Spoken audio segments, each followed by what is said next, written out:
Magandang umaga muli mga kapatid. Purihin po ang ating Panginoon at tayo ay muling makakapagpatuloy sa pagbubulay-bulay ng kanyang mga salita. At ngayon nga po ay nasa chapter 6 na po tayo sa Ebanghelyo ni Dr. Lucas. At excuse me. Ang matutunghayan po natin ngayong umaga na kasaysayan o pangyayari na sinasalaysay nga sa atin ni Luke ay isa sa pangyayari sa ministeryo ng ating Panginoong Yesus na masasabi nating sikat o kilala. Kasi ito po yung pangyayari na kung saan yung mga Pariseo ay talagang makikita natin yung masusing pagbabantay nila sa ginagawa o ministeryo ng ating Panginoon, kasama na rin yung kanyang mga disipulo, at naghahanap sila ng maibibintang o maipipintas sa kanyang mga ginagawang ministeryo. At dito nga po ay sa konteksto ng tinatawag nating araw ng Sabat, o Sabbath Day. At itong pangyayaring ito ay makikita po natin sa aklat ng tatlong ebanghelyo, kay Mateo, kay Marcos, ay makikita din po natin na itinala din po nila ito. Okay? So, makikita natin na sabi nga natin, tawag natin dito, kakaiba itong usapin na ito tungkol sa Sabat. Bakit kakaiba? Kakaiba ito lalo na kumpara sa mga Israelita. O sa bayang Israel.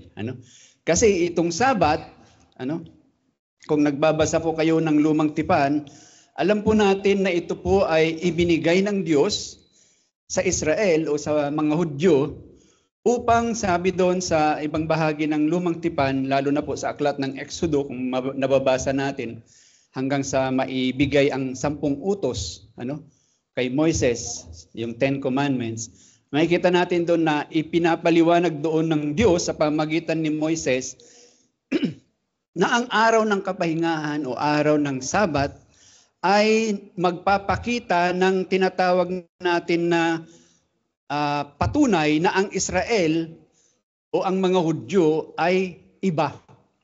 O ang bayang Israel ay iba sa lahat ng bayan. Dahil nga sa pag-celebrate nila nung tinatawag nga na Day of Rest o Sabbath Day. At makikita natin na itong Sabbath Day para sa mga Israelita ay ibinigay ng Diyos bilang patunay ng kanyang pagpapala sa kanila. Na alam natin na ang Israel o ang mga Hudyo bago pumunta sa Promised Land ay naging alipin sila sa Egypt, di ba? Na mahigit na 400 years. 4 na centuries, ika nga. Sila ay naalipin doon at sa pagbibigay ng Diyos sa kanila ng pahinga. Actually, ito ay kasama nga sa 10 Commandments, kaya masasabi natin na ito ay talagang utos. Inutusan sila ng Diyos na sa tuwing ika-7 araw sa loob ng 1 linggo, at kung kukwentahin natin yun sa loob ng 1 taon, ay masasabi nating 1.5 year o 1.5 days sa loob ng 1 taon yung pahinga nila. Kasi isang araw bawat linggo ay may pahinga sila. Na makikita natin doon na malaki yung magiging pagkakaiba kasi nung sila'y alipin sa Egypt, wala silang pahinga.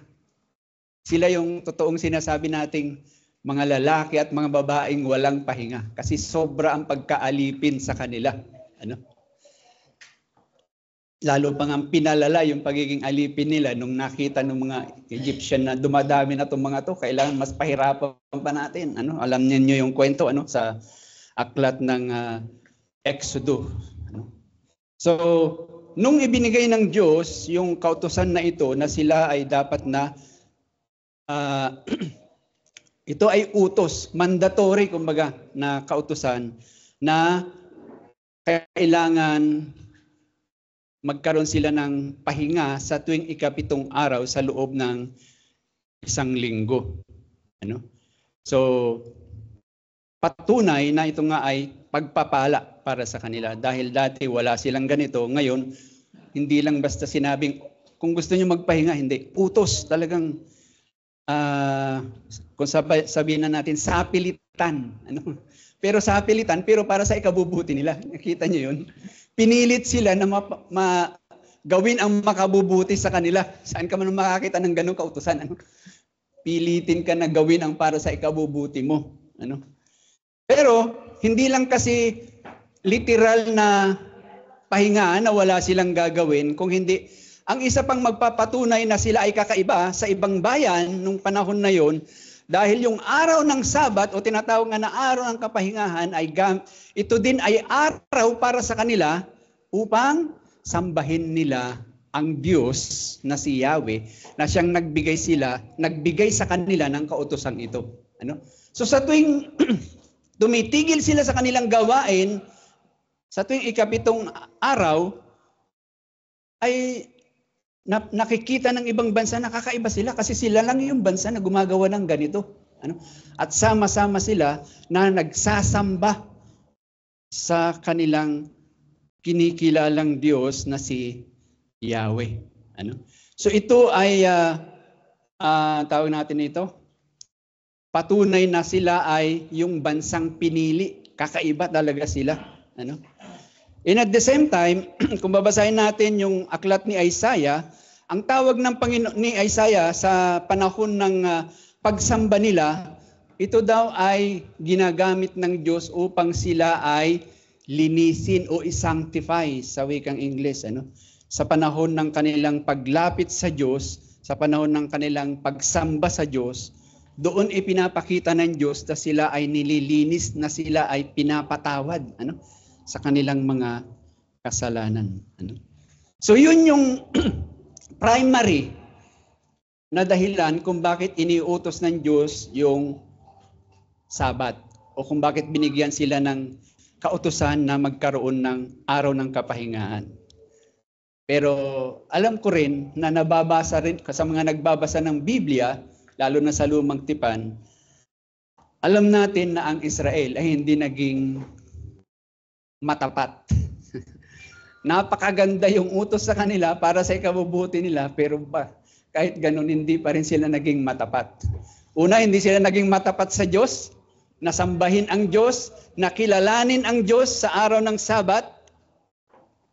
At the same time, hindi sila naging matapat sa kanilang sarili kasi para sa ikabubuti nila yung pero hindi nila sinunod ang kautusan ng Panginoon. Kung kaya't makikita natin sa aklat ng mga propeta,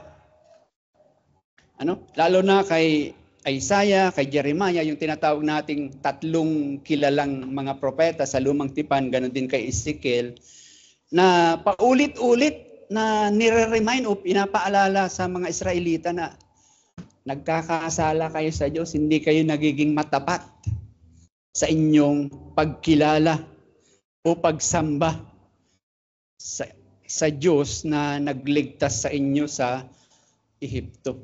Sa Diyos na nagbigay sa inyo ng kalayaan, na maging ang kalayaang magpahinga ay ibinigay sa inyo na wala kayo niyan dati. Hindi kayo naging matapat. Yun yung itinuturo ng mga propeta.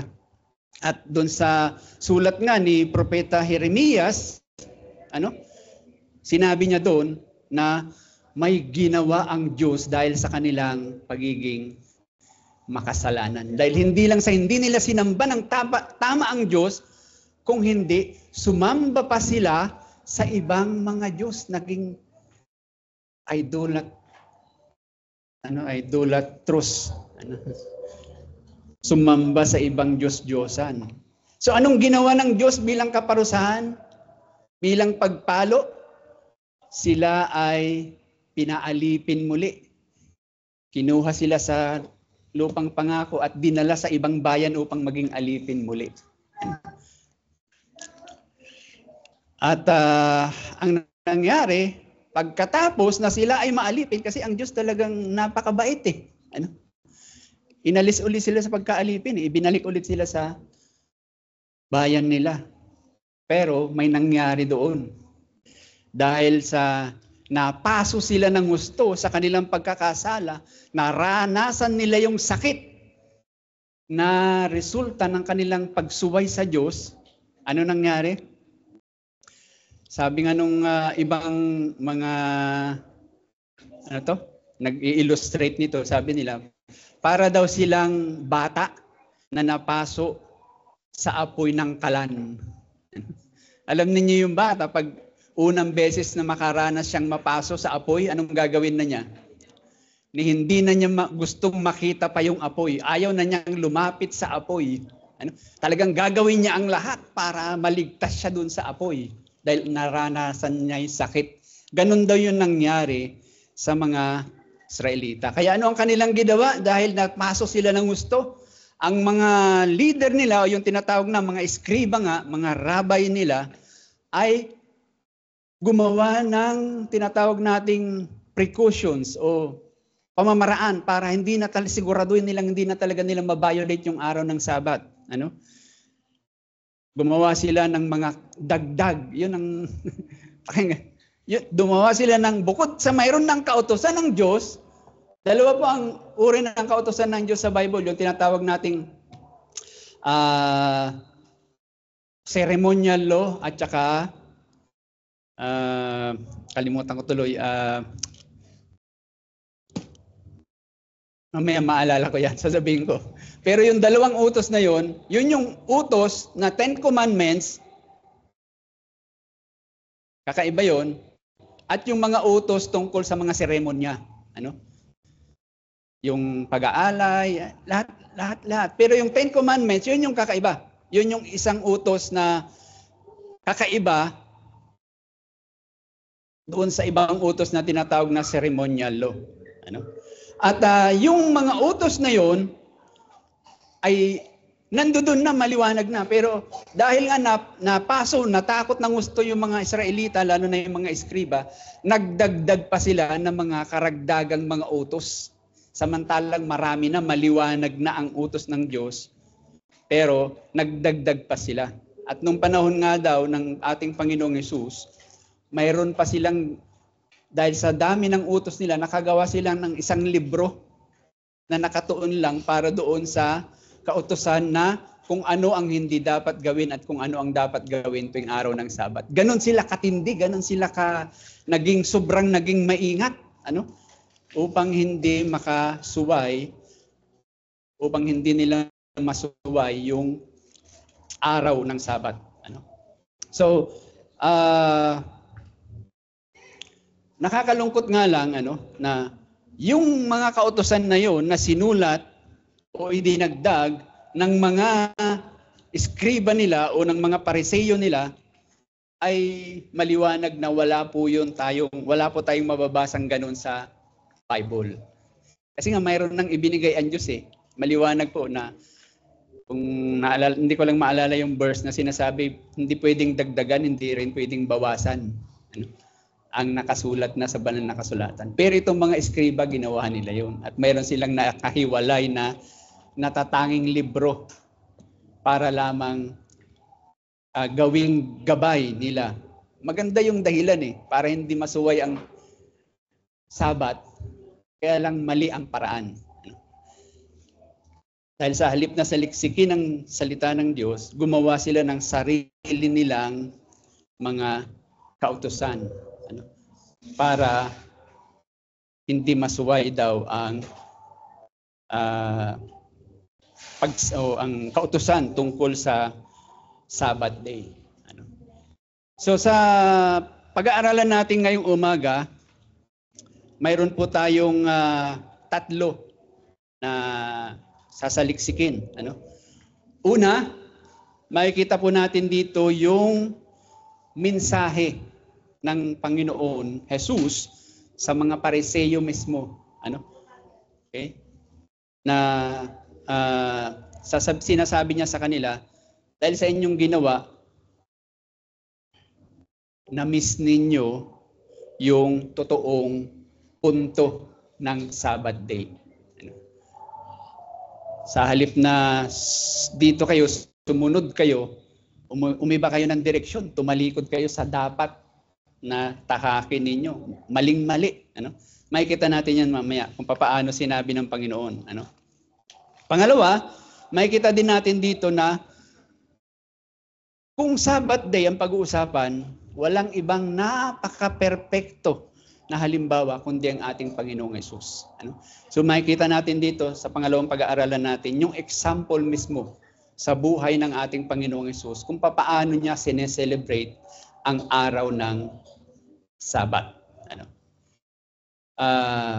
Pangatlo na makikita natin dito,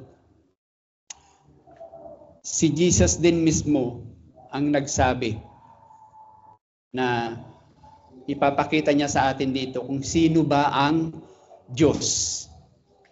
Who is the Lord of the Sabbath? Ano? So yun yung pangatlo. So bago po nating pag-aralan o basahin ang salita ng Diyos, tayo po muna ay manalangin. O aming Amang Banal, Diyos na makapangyarihan sa lahat. Tunay nga po na ang inyong salita ay napakadakila, napakadalisay, napakamakapangyarihan. Kung kaya't sa umagang ito kami po ay lumalapit sa inyo at isinasamo nga o Lord na muli niyo pong pakilusin ang inyong banal na espiritu sa aming mga puso't isipan. At sa tulong nga nawa ng inyong banal na espiritu at sa pamagitan ng inyong makapangyarihang salita ay muli niyo pong saliksikin ang aming mga puso't isipan na maging ang mga madidilim na bahagi ng aming puso ay inyo pong nawang ilabas ang aming mga kasalanan na maging kami ay maaring hindi na po namin ito napapansin o naaalala pa. O maaring hindi na nga po namin ito inaamin, Panginoon. Ngunit alam niyo, Panginoon, ang mga kasalanan ito.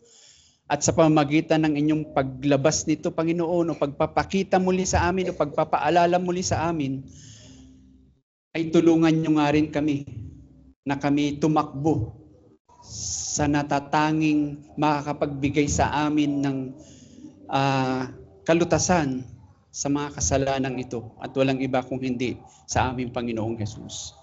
Kaawaan niyo kami, Ama, sapagkat alam niyo nga po na kung sa aming sarili, hindi po namin magagawa ito.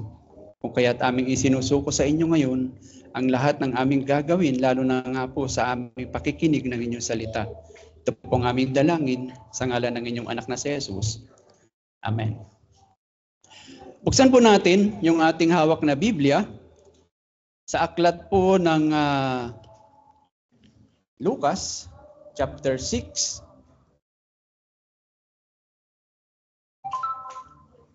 Lucas chapter 6 at umpisan po natin yan sa verse 1 hanggang verse 11.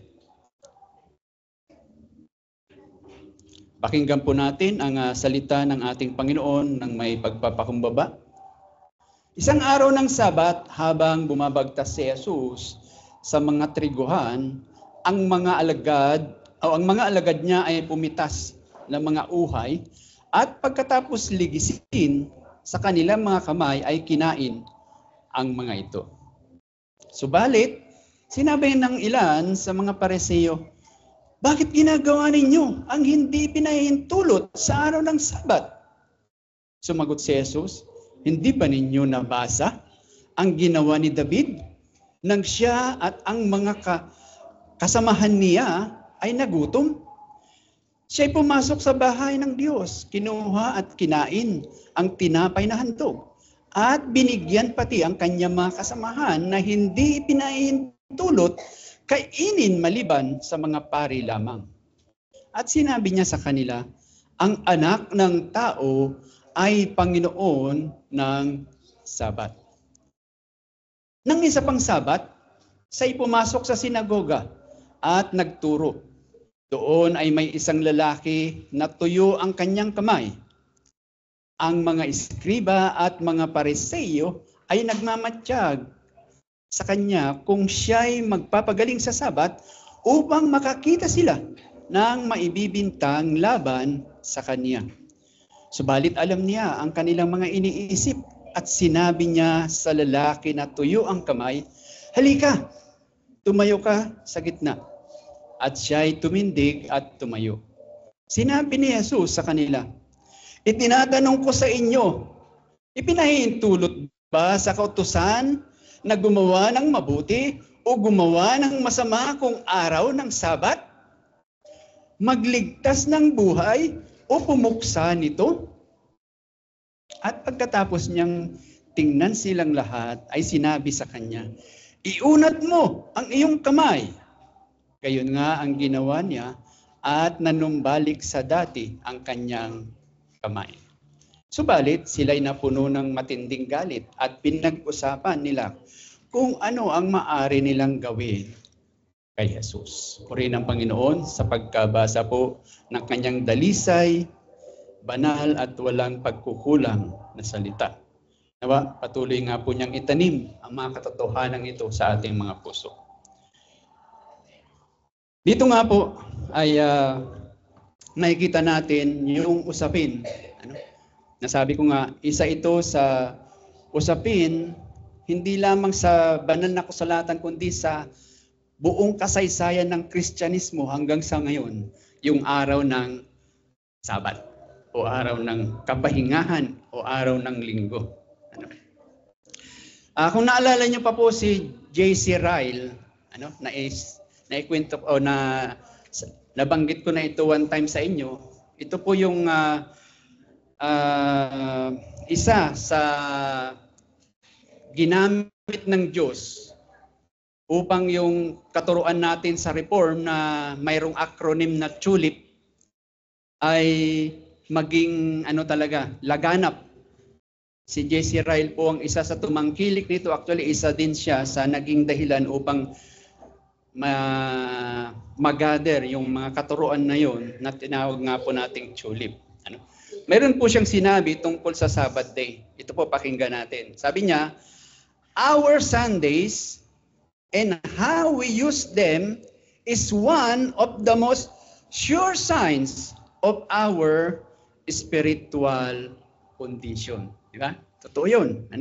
Kung paano nga ba natin ginagamit yung araw ng kapahingahan, papaano natin ito sineselebrate, papaano natin ito isinasabuhay, o sa madaling salita, ano ba ang nilalaman ng ating puso pag sinabing araw ng kapahingahan? At dito nga po sa pag-aaralan natin ngayong umaga ay ituturo sa atin o liliwanagin sa ating mabuti ng Panginoon sa pamagitan ni Lucas kung ano nga ba itong araw ng Sabat. Na dito makikita natin, although ang kinakausap talaga dito ng Panginoong Jesus base sa pagtatala ni Lucas ay ang mga Pariseo, pero alam natin na tayo ay kasama din sa kinakausap ng Diyos. Kung papaano nga ba natin ginagamit ang tinatawag na Lord's Day sa ating buhay. So una, makikita nga po natin, yung sinabi natin kanina, although ngayon pa lang sasabihin ko na po sa inyo na ang title, bihira lang tayo magbanggit ng title, pero ang title ng pag-uusapan natin ngayong umaga ay The Lord of the Sabbath. Yan po talaga ang title niyan. The Lord of the Sabbath. Ang Diyos ng Sabat. So dito makikita po natin yung una na itinuturo ng ating Panginoong Jesus sa usaping ito. Ano nga ba ang ugat kung bakit ang mga Pariseo ay mali yung direksyon na tinatahak nila, na bagamat maganda ang dahilan nila na makaiwas na suwayin muli ang kautusan ng Sabat, pero mali na ang kanilang direksyon. Ano ang problema? Ano? Dito makikita natin na sasabihin sa kanila ng Panginoong Hesus na kaya sila may problema, kaya matindi ang kanilang problema sa sinasabi nilang pagsunod sa araw ng Sabat ay sa dahilang mali ang kanilang na-miss nila yung talagang punto kung ano ang araw ng Sabat. Na-miss nila yung kung bakit ibinigay ang araw ng Sabat. Na-miss nila ang talagang kadahilanan kung bakit may araw ng Sabat. At dito makikita natin yung dalawang pangyayari kung paano sinabi ng Panginoong Hesus na na-miss nila yung talagang points ng araw ng Sabat. Una, yun nga, yung tungkol sa ginawa ng mga disipulo ng Panginoon na ang sabi dito, habang sila ay naglalakad sa taniman, trigo yata yun eh. Sa atin kasi ang taniman natin ng palay, pero sa kanila trigo. At ang sabi doon, na habang sila ay nadadaanan nila yon, kumuha sila ng mga uhay at lang doon. Ganun lang, tapos yung lumabas yung laman, kinain nila. At nung makita ng mga eskriba, ng mga Pariseo, sabi nila, mali yung ginagawa nyo. Bakit mali? Ang tanong, bakit mali? Definitely, hindi sasabihin ng mga eskriba na nagkakasala sila kasi nagnanakaw sila kasi hindi naman nila tanim yun pero kinukuha nila.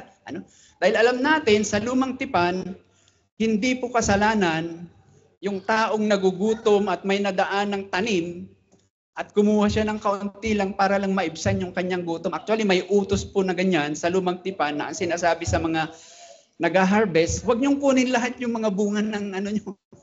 Sadyain ninyo na may matira para pagka mayroong estranghero na dumaan o mga may hirap na yun talaga ang source ng kanilang pagkain, yung namumulot sa mga natitira, sa mga taniman, ay may makuha sila. Yun, may utos na ganun. Sa sa ceremonial law, hindi sa Ten Commandments. Pero may utos na ganun. Moral law, yan. Thank you, Brother Adrian. Yun yung dalawang pagkakaiba nun. Ceremonial law, yun yung lahat ng utos. And then, yung Ten Commandments, natatanging Ten Commandments, ang tawag natin doon, moral law. Okay? So, pero parehong utos yun na galing sa Diyos. Tandaan po natin yan. May ceremonial law at mayroong moral law. Ngayon, yun nga, sabi nila nagkakasala kayo sa araw ng Sabat. Hindi dahil sa kayo nagnanakaw, kung hindi, sinasabi nila, mali ang inyong ginagawa dahil paglabag yan sa araw ng Sabat.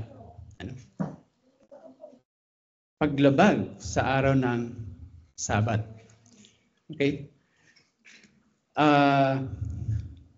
Pero sabi nga natin, yung pasihan nila kung bakit sinabi nilang paglabag yun na sila ay nagtrabaho daw kasi kumuha ng uhay tapos ganun. Katulad na rin daw ng pag-harvest na actual, na kaya paglabag daw yon. Pero sabi nga natin, yung basihan nila na utos na lumabag sila sa utos, hindi po galing sa Diyos yung kundi galing sa ginawa ng mga eskriba na kautusan. Hindi galing sa ceremonial law, ni hindi galing sa moral law. Wala po tayong mababasang ganung utos sa Bible. Sa kanilang sinasabing paglabag. So, pangalawa na pangyayari na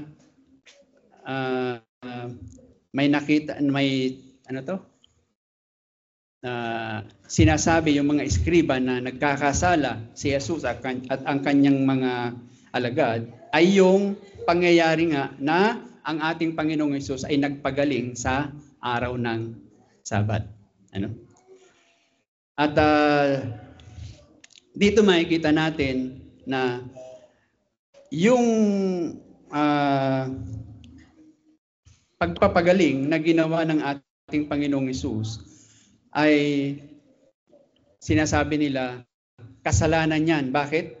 Kasi sa kanila, mayroon din silang batas na ginawa. Na ano naman, sabi nila, kung yung may sakit ay nasa between life and death, kung mamamatay na, hindi na pwedeng i-postpone ang pagpapagaling sa kanya. Yun pwede mong pagalingin kahit araw ng Sabat. Pero kung pwede pa naman niyang i-postpone, hindi pa naman between life and death, bawal yan pag pinagaling mo pag araw ng Sabat. Mayroon din silang batas na ganun, pero wala din po sa Bible yun. No? Nililiwanag po natin. Kahit salugugin nyo ang Biblia ng paulit-ulit hanggang sa inyong kamatayan, wala kayong mahanap na ganyang utos. Yung 2 utos na yon, ano? Na ginagamit ng mga eskriba na kung bakit sinasabi nilang sumusuway ang ating Panginoong Hesus, ano, sa kautusan ng araw ng Sabat. Ano? Ngayon, sa tugon ng ating Panginoong Hesus sa mga pagsasabi nila na sila ay nagkakasala dahil doon sa 2 ginawa na kumain o nagpumitas, kumain, tapos nagpagaling sa araw ng Sabat, ay makikita natin na ang ating Panginoon ay napakaliwanag yung kanyang sagot upang sabihin nga sa mga eskriba na mali ang inyong tinutungong o ipinupunto. Mali ang inyong ipinaglalaban na katotohanan. So una makikita nga natin na yun nga, yung sinasabing araw ng Sabat, para saan nga ba kasi talaga ito? Bakit nga ba ibinigay ng Diyos ito? Ano yun kasi ang dapat na tamang direksyon eh. Alamin mo, bakit nga ba ibinigay ng Diyos? Sa aklat ng Genesis, nakita natin yung unang Sabat. At sino yung gumawa ng unang Sabat? Ang Diyos mismo nung araw ng paglikha, ika nga, di ba? Pagkatapos ng 6 na araw na gumawa ang Diyos, ninawa niya ang lahat. Ano sabi doon? Siya ay nagpahinga. Pero alam natin na ang Diyos hindi niya kailangang magpahinga. Kasi siya nga ay infinite na Diyos. Hindi niya kailangan yun. Pero sino ang nangangailangan ng pahinga? Tayo. Kaya ginawa ng Diyos yun bilang halimbawa, hindi para sa kanyang sarili, kundi para sa atin na makita natin yung kahalagahan sa atin na tayo ay magpahinga. Okay? So doon pa lang makikita natin, sa Genesis pa lang makikita natin na yung tinatawag na day of rest o yung kapahinga, araw ng kapahingahan ay pagpapala po para sa atin yun. Ano? At makikita din natin ang ating Panginoong Hesus mismo doon sa sulat ni Mark, ano, na kapareho nitong konteksto sa pinag-aaralan natin sa sulat ni Luke. Mayroon ding sulat si Mark na kaparehong pangyayari. Pero sa chapter 2 yan, Mark chapter 2 verse 27, makita natin doon na bukod sa sinabi ng Panginoong Hesus na ang anak ng tao ang Lords of the Sabbath, mayroon pa siyang sinabi before doon sa aklat ni Marcos. Na ano sabi niya doon? The Sabbath was made for man, not man for the Sabbath.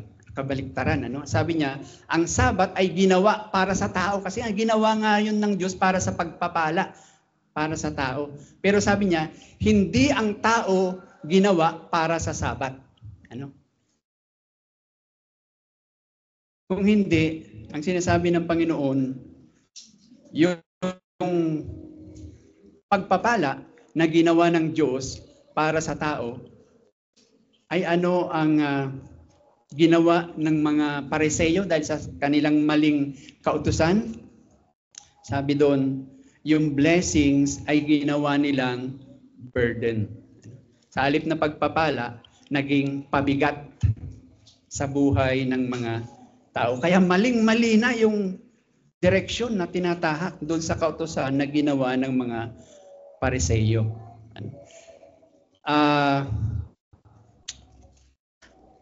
yung kanilang uri ng pagsasaka noon, ay kakaiba na rin kasi sa uri ng pagsasaka natin ngayon. At noong kanilang kapanahunan, pag sinabing pagkain ang pag-uusapan, nakakabit talaga ito sa usapin ng farming o pagsasaka. Kung kaya't, kung ikaw ay titigil sa iyong pagtatrabaho sa bukid, kahit isang araw lang, malaking kawalan in terms ng iyong pagkain. Kasi unang-una, yung kanilang kinakain noon, halimbawa, gulay, kukuha lang sila para sa isang araw lang talaga kasi wala silang rep hindi sila pwedeng mag-stock. Di ba? So araw-araw talaga, kailangan nilang magtrabaho para may makain sila. Literally. Kaya, yung utos, na tumigil ka ng isang araw sa iyong pagtatrabaho para makapagsamba ka sa Diyos, pag ginawa mo yun, mayroong kang ipinapahayag na napakahalagang katotohanan. Ano yung katotohanan na yun? Yung dahilan kung bakit ka titigil sa iyong gawain ay napaka-importante. Nagets nyo? Para sa mga Israelita, yung sila'y titigil sa kanilang trabaho kahit isang araw lang sa isang linggo, ipinapakita nila sa lahat ng taong nakakakita nila, sa lahat ng mga nakapaligid sa kanila, na napaka-importante ng Diyos nila. Napaka-importante ni Yahweh. Kasi handa nilang itigil yung source ng kanilang pagkain para ipakita lang yung importansya ng Panginoon sa kanila. Pangalawa, syempre, pag tumigil ka, sabi ko nga, maaring wala kang kainin. Kasi isang beses ang araw ka lang pwedeng kumuha ng pagkain mo. Kasi pag kumuha ka na sobra, mabubulok lang din yun. So anong pangalawang kahulugan nun? Pag tumitigil sila sa kanilang gawain, pagtitiwala sa Diyos. Kasi siya ang nagsabi, tumigil tayo. So pagtiwalaan natin siya. Sa kanyang sinabi na kung titigil tayo, siya ang magbibigay ng ating pangangailangan. Hindi siya magkukulang. And then pangatlo, di ba? Kung makikita natin sa pagtigil nila ng kanilang pagtatrabaho, ipinapakita nila, naalala niyo yung pinag-aralan natin last week, na handa nilang iwanan ang lahat para sumunod sa Diyos. Handa nilang iwanan pati ang kanilang pagkain o kahit sino man para lamang sa Diyos. So yun po yung tatlong bagay na dahilan kung bakit ibinigay ng Diyos ang Sabat. Pero nawala yun sa kaisipan ng mga Pariseyo. Ano ba ang nangyari? So sabi, nag-harvest kayo mali yan. Anong tugon sa kanila ng Panginoon? Hindi nyo ba nabasa? Yung pangyayari sa panahon ni David, na nakasulat yan sa unang Samuel chapter 21. Ano nga ba yung nangyari sa panahon ni Haring David? Sabi kung babasahin natin ang 1 Samuel chapter 21, si David, nung panahon na yon ay tumatakbo sa dalawang gustong kumatay sa kanya, si Saul at saka yung mga Palestino na kalaban ng Israel. So dahil sa katatakbo niya, nagutom, sabi doon. At anong ginawa niya Haring David? Pumunta daw siya doon sa isang pari. At humingi siya ng pagkain. So ano sabi sa kanya ng pari? Si Ahimelech, sa lugar ng Nub, yung pinuntahan niya.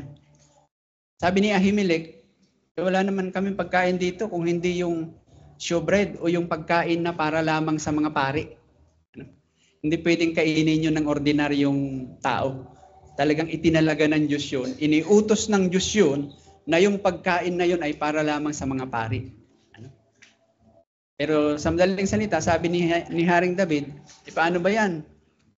Gutom na kami, kasama, pati yung mga kasama ko, kasi may mga kasama siyang tapat sa kanya ng mga sundalo. So anong ginawa ng pare? Binigyan si Haring David. So ano makikita natin doon? Kung ceremonial law ang pag-uusapan, kumpara sa moral law. Ang sabi ng ceremonial law, itong tinapay na ito para lamang sa mga pare.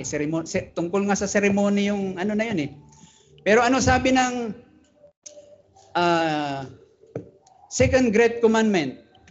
Love the Lord, love your neighbor as yourself. So mas sinunod nung pare yung moral law. Anyway, yung two great commandments, sabi ng Panginoong Hesus, yun po ang summary ng kautusan ng Diyos. Ano? Kaya yung kautusan na yon ay mas sinunod ng pare. Sa madaling salita, sinasabi dito na kung ang pag-uusapan ay yung ceremonial law kumpara sa moral law, ano ang susundin mo? Yung moral law. Hindi mo pwedeng mas bibigyan ng importansya yung ceremonial law. Idalawang utos yun na galing mismo sa Diyos. Ikumpara mo sa utos na ginawa ng mga Pariseo. Di ba? Na wala sa Biblia. Yun yung isa na sinasabi ng Panginoong Hesus kung bakit mali na ang inyong pinupunto, sabi niya. Although hindi niya sinabi literal, pero yun yung gusto niyang ituro sa mga eskriba. Pangalawa, makikita din natin yung pangalawang pangyayari.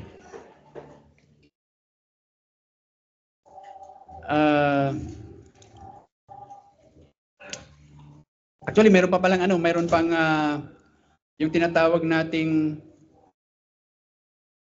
pangyayari pa na isa. Yung sa bagong tipan naman, bago natin puntahan yung pangalawang pangyayari. Ano nangyari sa bagong tipan?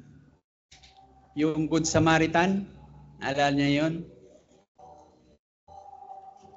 Yung Levita, yung pari din, na nakakita, sabi doon ng Panginoong Hesus, sa isang taong ninakawan, binugbog. Akala nung dalawang Hudyo na mga leader, yung pari at saka Levita, patay na. So anong ginawa nila? Nakita nila nakahandusay. Anong ginawa? Sabi doon, umiwas sila, iniwasan nila. Pero yung Samaritano, na kinikilalang hindi totoong Hudyo, kundi ang tingin ng mga Hudyo sa kanila ay mga marumi. Anong ginawa? Alam natin na ang ginawa niya, hindi lang niya basta nilapitan at inalam, kung hindi, sabi doon, dinala niya sa bahay panuluyan at ibinilin pa niya doon sa may-ari na pagalingin mo mabuti ito, alagaan mo mabuti ito, at kung may kulang pa ako sa bayad, babalikan kita, babayaran pa kita. Basta siguraduhin mo, gagaling yan. Alagaan mo mabuti yan. Ngayon, ano sabi ng Panginoon? Sino ang naging katanggap-tanggap sa Diyos sa kanilang mga ginawa? Yung Samaritano. Kaya nga ang tawag sa pangyayari yung The Good Samaritan. Di ba? Ngayon, ang tanong, bakit ba umiwas yung mga pari at Levita? Mayroon din kasing kautusan. Ceremonial law na ito, hindi na utos ng mga Pariseo. Ano yung sabi sa ceremonial law? Pag ang isang tao ay humawak sa patay, kasi akala nila patay na kasi nakahandusay na Hindi nila nalaman na may buhay pa kasi hindi man lang nila nilapitan Basta in-assume na lang, patay na yan. Hindi tayo pwedeng humawak dyan. Saan nga ba sila papunta? Punta sila kasi sa Jerusalem para sumamba Sabi sa ceremonial law, pag hinawakan mo yung patay, nagiging madumi ka, hindi ka na pwedeng sumama sa pagsamba. Papunta nga kasi sila sa pagsamba, kaya iniwasan nila. Di ba? Ang ganda ng dahilan. Ano? Pero, sabi ng Panginoon, mali. Kasi, hindi nila nakita na mas importante yung pagsunod sa moral law kaysa sa ceremonial law. Dahil nilabag pa rin nila yung kautusan na love your neighbor as yourself. Kumpara doon sa sinabi, pag hinawakan mo yan, magiging madumi ka na galing lamang sa ceremonial law. Ano? So, sinasabi ng Panginoong Hesus, yung ginawa ninyong mga utos na ipinipilit yung isundin ng mga tao at sinasabi yung nagkakasala kami, ay kabaliktaran sa totoo lang, sa totoong dahilan kung bakit ibinigay ng Diyos ang Sabat. Ano? Bakit? Dito nga. Bakit nga ba kumain yung kanyang mga alagad? Kasi nakita nila. Ibig sabihin, kung titingnan natin yung pangyayari, sila, ang Panginoong Hesus kasama ang kanyang mga alagad, ay naglalakbay nagpupunta sa iba-ibang bayan. Ano? Na marahil wala na silang masyadong panahon para kumain. Dahil sa kabisihan, saan? Sa pagpapahayag ng salita ng Diyos upang ang mga tao ay magbalik loob sa Diyos, marinig nila ang ebanghelyo at manampalataya muli sa Panginoon. At pangalawa, anong ginagawa ng Panginoong Hesus? Gumagawa siya ng pagpapagaling sa mga may karamdaman, di ba? Yung mga nakaraang nabasa natin, lahat ng dinadala, walang ligtas, lahat gumagaling, di ba? At isang beses lang na kahit man lang maibsan yung konting gutom, hindi naisip ng mga eskriba na napakaganda ng kanilang ginagawa, nagpapahayag ng salita ng Diyos. Nagmiministeryo sa mga tao. Pero konting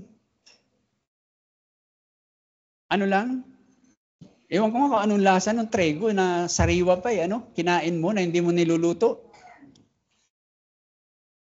Sabi nagkakasala na. Ano? Pero sabi nga natin, ito pong kautusan na basihan nila kung bakit sila ay nagkakasala ay galing lamang sa kautusan na ginawa ng mga Pariseyo nung panahon nila, ni hindi man galing sa ceremonial law. Ano? Pero ipinilit nila na nagkakasala si Jesus at ang kanyang mga alagad. Ngayon ito yung tanong, mga kapatid.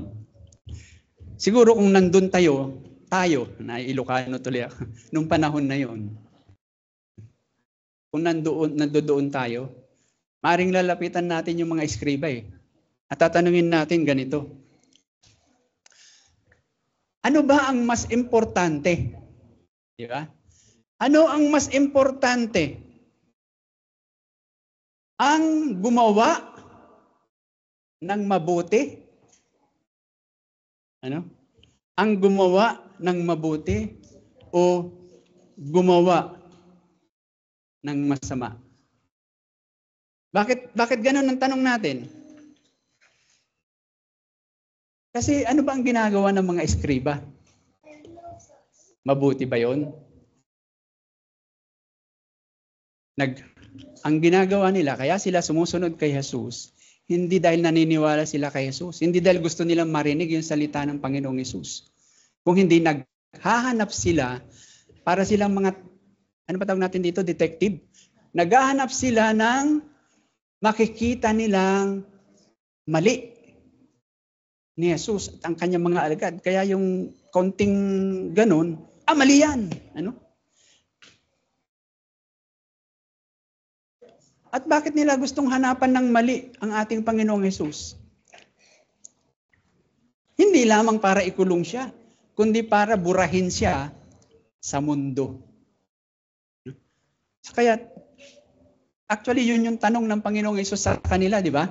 Napansin nyo yung sa binasa natin? Pinatayo niya yung lalaking, sabi doon, tuyo na ang isang kamay, isang braso.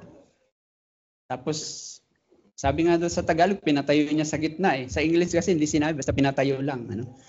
Tapos tinanong niya sila, alin ba mas mabuti sa araw ng Sabat? Gumawa ng mabuti o gumawa ng masama? Ang magpagaling o pumatay? Yan yung literal na tanong ng Panginoon eh. Kasi yun ang nasa isip ng mga eskriba. Ano?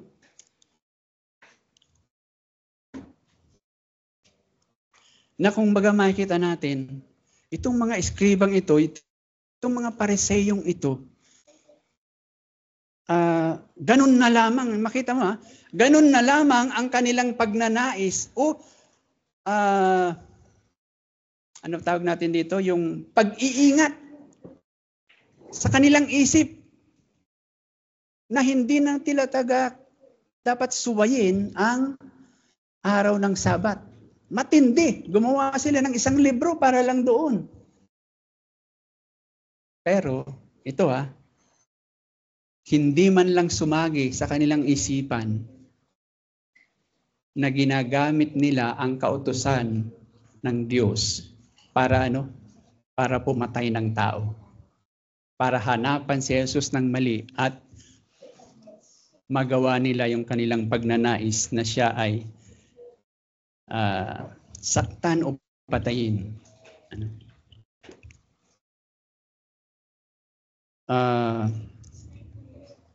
Nakakalungkot pa, yung tao na gusto nilang patayin ay walang iba kung hindi sino? Ang anak ng Diyos na nagkatawang tao. Kasi hindi nila siya tinatanggap na siya yung Misaya.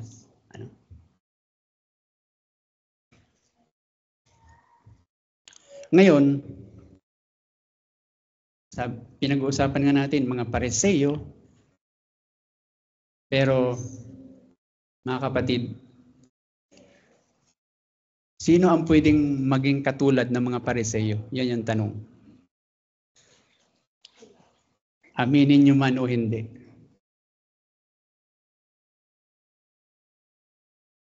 May mga pagkakataon sa buhay natin na hindi tayo naiiba sa mga Pariseyo.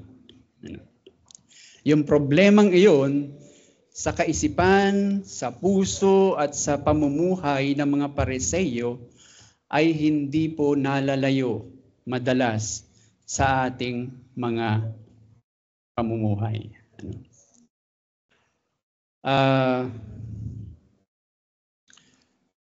Ang maliwanag na dahilan kung bakit sinasabi ng Panginoon sa mga Pariseyo na mali ang inyong pinanghahawakan o mali ang inyong direksyon o mali ang inyong ipinupunto sa araw ng Sabat ay sa dahilang yung araw ng Sabat ay hindi na po ginagamit ng mga Pariseyo para luwalhatiin ang Diyos. Kung hindi, bakit sila nandoon sa araw ng Sabat? Para huliin, para hanapan ng mali si Jesus. Para sirain siya o para burahin siya. Sabihin na lang natin sa mundong ibabaw. Di ba? Yun ang dahilan. Kung bakit maling-mali na talaga sila. Pero sabi nga natin, mamaya makita natin na hindi lang sila ang lumiliko o humihiwalay sa tamang katotohanan ng salita ng Diyos. Bakit? Kasi pangalawa, makikita naman natin dito. Ang tanong kasi, paano na nga ba talaga natin dapat? Hanggang ngayon, tanong pa rin yan ng maraming Kristiyano. Paano nga ba natin isi-celebrate ang araw ng Sabat? Tanong pa ba ninyo yan? Maraming pagkakataon, tinatanong natin yan. So, siyempre, wala pong iba. Wala po tayong ibang pwedeng gawing perpektong halimbawa sa pag-alala o pag-celebrate ng araw ng Sabat kung hindi ang Panginoong Jesus lamang. At yan po yung pangalawa na pag nakikita natin. Bakit? Kung makikita po natin sa verse 6, balikan po natin. Luke chapter 6, verse 6. Ano ang sinabi dito ni Lucas? Nang isa pang Sabat, di ba sabi diyan, siya'y pumasok sa sinagoga. Pero bago pa yung isang Sabat na yan, saan din siya naroon? Sa verse 1, isang araw ng Sabat. Di ba? Habang siya ay bumabagtas sa triguhan. Bakit? Upang siya ay pumunta rin sa pagsamba sa araw ng Sabat. Unang halimbawa ng Panginoon. Ang ating Panginoong Hesus, tuwing araw ng Sabat, nasaan siya? Nasa pagsamba kasama ang mga kapwa nananampalataya sa Diyos. Napakaliwanag, di ba? Na halimbawa. Na tayo bilang mga nagsasabing nananampalataya sa Panginoon, ang sinasabi sa atin, plain and simple. Tuwing araw ng Sabat, saan tayo dapat naroon? Nasa pagsamba kasama ang mga mananampalataya. Maliwanag po ba yun? Maliwanag pa po sa sikat ng araw. Sabi nga ng karamihan. Hindi po natin kailangang pagdebatihan yan. Napakaliwanag po yan. Wala pong ibang kinaroroonan ang isang mananampalataya tuwing araw ng Sabat kung hindi sa pagsamba kasama ang mga mananampalataya. Okay. Pangalawa, nakita natin na sa araw ng Sabat, ano ang ginawa ng ating Panginoon? Sabi doon, nagpagaling siya. Diba? Ang tawag sa tawag natin dito sa yung shorter catechism natin, yung deeds of mercy. Yung ginawa ng ating Panginoong Hesus. Yung hindi Heidelberg, yung shorter catechism. Question number 1, kung di ako nagkakamali. Ang tawag doon sa ginawa ng ating Panginoon Hesus ay gawa ng pagbibigay ng biyaya o awa sa mga nangangailangan. So, pag-araw ng Sabat, sinasabi sa atin ng Panginoon na hindi po masamang gumawa ng mabuti o hindi masamang gumawa ng pagtulong sa mga nangangailangan. And then pangatlo, na makikita natin, ang ating Panginoon ay ipinagtanggol niya in a way yung ginawa ng kanyang mga alagad na kumain sila. Kahit papano. Dahil inihalimbawa nga niya yung ginawa ni David. Ano naman tawag natin doon? Deeds of necessity. Yung pangangailangan. Kasi, di ba? Kailangan mong kumain. So, hindi masamang maghanap ng makakain tuwing araw ng linggo. Hindi po sinasabihan tayo na huwag tayong yung magpasting na lang tayo lagi pag araw ng linggo. Hindi po. Kung kailangan mong gumawa ng mga bagay-bagay na may kinalaman sa tinatawag nating necessities of life o mga pangangailangan natin para mabuhay sa araw-araw, na kumbaga, pag hindi mo ginawa yun ay magugutom ka. Pag hindi mo ginawa yun ay maaaring magkasakit ka, dahil hindi ka na makakakain ng isang beses, sabihin na lang natin, o ng isang araw, ay hindi po masama na gawin mo yun. Di ba? Maliwanag pong tatlong halimbawa na yan. Ang tanong lang sa atin dito ay ganito, mga kapatid. Kumusta nga ba ang inyong araw ng Sabat? Sa tatlong halimbawang iyan ng ating Panginoong Hesus. Ano tawag natin dito? Pagsamba, paggawa ng mga importante o pangangailangan talaga ng mga bagay. And pangatlo, paggawa ng mabuti sa kapwa. Sabihin na lang natin, deeds of mercy. Nasaan tayo sa tatlong iyan tuwing araw ng Sabat? Babanggitin ko ulit si J.C. Ryle. Mayroon din siya ulit sinabi na isa pa. Sabi niya, it is only a few steps down from no Sabbath to no God. Tatry kong Tagalogin. Parang ang sinasabi niya dito, isang hakbang na lang pababa. Na walang Sabat ay wala ng Diyos. Ibig sabihin, ang pag-alala mo o ang pag-celebrate mo ng Sabat ay isang gauge. Alam niyo yun? Yung parang, ano ba yung gauge sa Tagalog? Yung parang pamantayan o basihan, sukat kung gaano ka healthy o gaano ka tamlay ang iyong buhay Kristiyano. Yun yung sinasabi ni J.C. Ryle. Isa yan sa maliwanag na pamantayan kung gaano ka ba ka-healthy o gaano ka katamlay sa iyong buhay Kristiyano. Pangatlo, at uulitin ko po, ito po yung title ng ating pinag-aaralan dahil ito po ay ang pinakamahalaga na kung alam mo ang sagot sa katanungang ito, ay masasabi nating ito ang magdadala sa iyo sa tamang kaalaman at tamang pamumuhay kung paano nga ba natin talaga isa sa buhay ang araw ng Sabat. At ano nga itong pangatlo?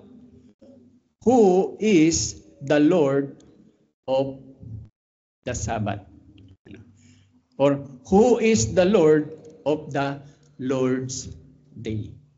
Sino nga ba ang Diyos ng araw ng Sabat? At yan po ay makikita natin sa verse 5 na binanggit,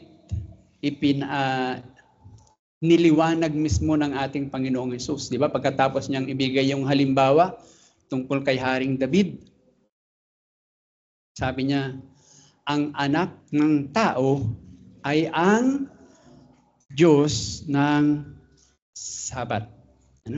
Napaka po yun. Maiksi pero maliwanag ang sinabi ng ating Panginoong Hesus. Ngayon ang tanong, hindi ulit, kung tutuusin, napakagandang malaman kung ano yung naging reaksyon sana ng mga Pariseyo. Ito yung sinabi ng Panginoong Hesus. Di ba naalala nyo nung one time pinag-aralan natin? Yung sinabi lang niya, lalaki, pinapatawad na kita sa iyong kasalanan. Ano sabi ng mga Pariseyo? Nagulantang sila agad. Nagreklamo agad sila. Pamumusong yan, blasphemy yan. Di ba? Dito, mas maliwanag pa yung sinabi ng Panginoong Hesus. Ang anak ng tao ang Diyos ng Sabat. Pero hindi na lang sinulat ni Luke dito yung reaction nila. Pero alam na natin, nagpupuyos na naman ang damdamin siguro ng mga Pariseyo dito at kung ano na naman ang ginawa nila para i-object. Bakit? Kasi po yung sinabi ng ating Panginoong Hesus na sinasabi niyang siya ang Diyos ng Sabat, una, ang sinasabi niya, siya ang gumawa niyan. Siya ang gumawa ng Sabat. Tama. Siya kasi ang Diyos eh. Siya ang gumawa ng Sabat. Sinasabi niya na ang Sabat ay araw na para sa akin. Yeah? Kasi araw yun para sa pagsamba. Kumbaga, Ako ang importante dyan sa araw ng Sabat. Tungkol sa akin yan, araw ng Sabat. Ako ang boss dyan pag araw ng Sabat. Ako yung sikat dyan. Ako yung kinikilala dyan. Ako yung hari dyan. At dahil ako ang gumawa, ako ang boss, ako ang hari ng araw ng Sabat, kung anong sabihin ko, yun ang masusunod. Pag sinabi kong ganito, ganito. Pag sinabi kong ganyan, ganyan. Pag sinabi kong ito ang tama, ito lang ang tama. Pag sinabi kong ito ay mali, ito yung mali. Yan yung gustong i-emphasize ng ating Panginoong Hesus dyan. Nung sinabi niyang, ako ang araw ng Sabat. O ako ang Diyos ng Sabat. Sorry. So makikita natin dyan na napakalaki po talaga ng pagkakaiba sa sinasabi ng Panginoon tungkol sa Sabat kumpara sa sinasabi ng mga Pariseo kung paano sundin ang araw ng Sabat.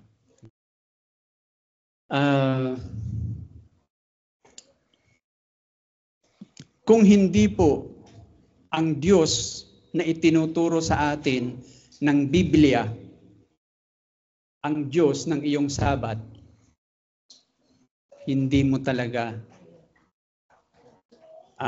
ma-appreciate ang Sabat o hindi magiging pagpapala sa iyo ang Sabat kung hindi ang Sabat ay isang araw na parang mabigat ang iyong paa. Kaya ang tanong dito, gusto mo bang ma-enjoy ang araw ng Sabat? Isa lang po ang pamaraan para ma-enjoy mo ang araw ng Sabat. Mayroong sinabi din sa ating catechism na sabi doon, what is the chief end of man? Ano sagot? To glorify God and enjoy Him forever. Di ba? Kung hindi pa totoo yan sa iyo, hindi mo talaga ma-enjoy ang araw ng Sabat. Kung araw ng Linggo ay mayroon kang ibang iniisip na mas importante sa iyo na gusto mong puntahan liban sa pagsamba, mahihirapan kang ma-enjoy ang araw ng Sabat. Na kumbaga,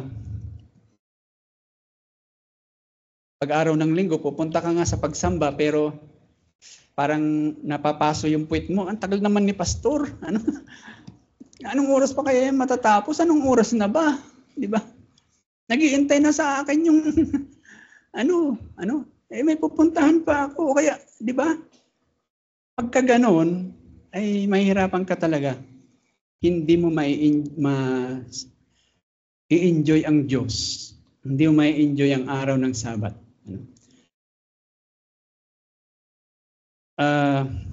Wala pa kasi ako dito sa Manila nung panahon na paglinggo, parang simbahan lang at public market ang bukas. Minsan nga kasi kahit sa public market wala ka masyadong mabili. Mayroon pa bang nakaranas sa inyo yon? Di ba? Hanggang ngayon may mga hardware pa rin na sarado, pero ilan na lang may mga bukas na. Pero mayroon pong panahon dito sa Pilipinas, hindi ko masyadong nakita yan. Kasi nung bata pa ako, yun yung panahon. Nasarado. Pero nasa probinsya kasi ako noon eh. Kaya ang napapansin ko lang nasarado noon, yung mga maliliit na pamilihan. Pero hindi ko alam, nung lumabas na ang SM, hindi na yata uso yun. Nung lumabas na ang mga fast food, hindi na uso yun. Ano ibig sabihin na hindi uso? At least nung unang panahon, pinapahalagahan pa yung araw ng Linggo eh. Na sarado ang mga pasyalan, sarado o kung mayroon mang pasyalan, kung ano. Pero isipin nyo lang mga kapatid, sa panahon natin ngayon, paglabas nyo ng bahay nyo, alam nyo ba pag Biyernes Santo? parang patay ang paligid, di ba? Kasi wala kang mapuntahan eh. Kung hindi Yun nga, punta ka lang, bibili ka lang ng palengke siguro. Pero kahit grocery, mga pasyalang wala, sarado. Ano kaya? Tuwing linggo ganun.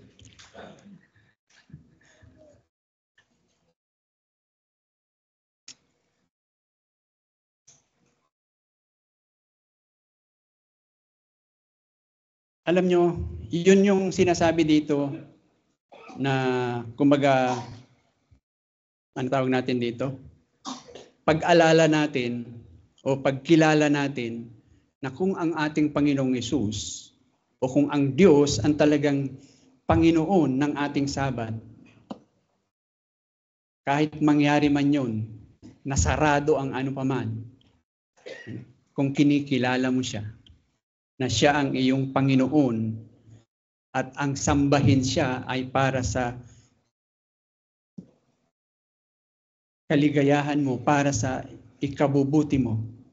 Alam nyo ba na sa tuwing nagsasamba tayo, yan po ang isa sa maliwanag na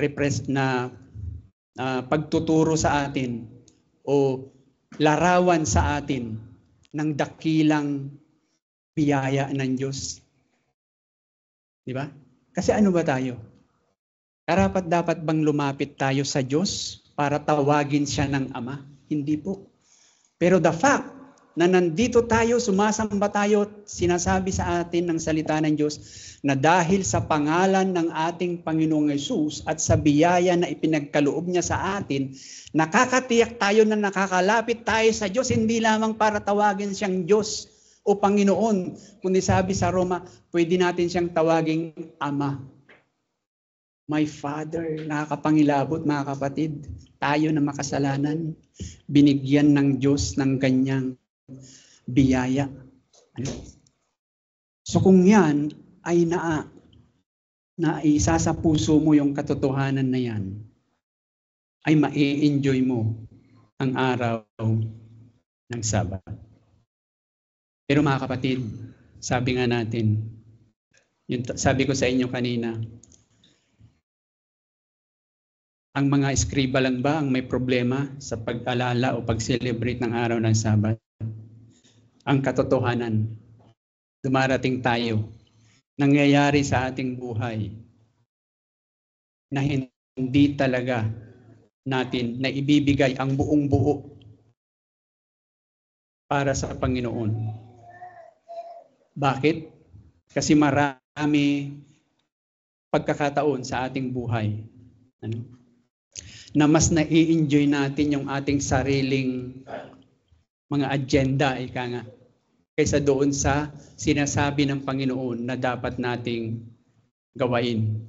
Mas nai-enjoy natin yung mga hangarin ng ating puso para sa ating mga kalayawan sa halip na ang sundin ang kalooban ng Diyos na sinasabi niyang tanggihan mo ang iyong sarili at sumunod ka sa akin.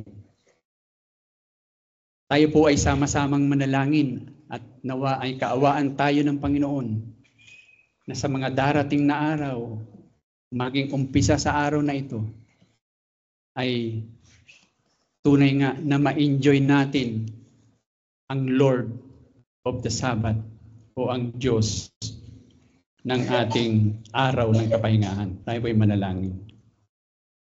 Amang banal, ang aming Diyos na makapangyarihan sa lahat. Salamat na ginamit mo po si Lucas upang maging matapat siya sa pagpapahayag o pag-record ng mga nangyari noong panahon ng aming Panginoong Hesus, kung papaano niya ipinagtanggol yung kanyang mga alagad na sinabihang sumusuway sa kautusan ng Sabat, na ipinapakita nga niya, Panginoon, na ang talagang kahalagahan ng Sabat ay ibinigay mo sa amin bilang pagpapala para sa amin. Kung kaya't kaawaan mo po kami, Panginoon, na tunay nga pong maging pagpapala para sa amin ang araw ng Sabat, na makilala namin at magawa naming i-enjoy ang iyong pagka-Diyos sa aming buhay. Na sa tuwing araw ng Sabat, Panginoon, ay tunay nga pong maging buo yung aming kagalakan, na ikaw ay aming sambahin, na kami ay makakasama ng mga kapatiran upang papurihan ang inyong dakilang pangalan.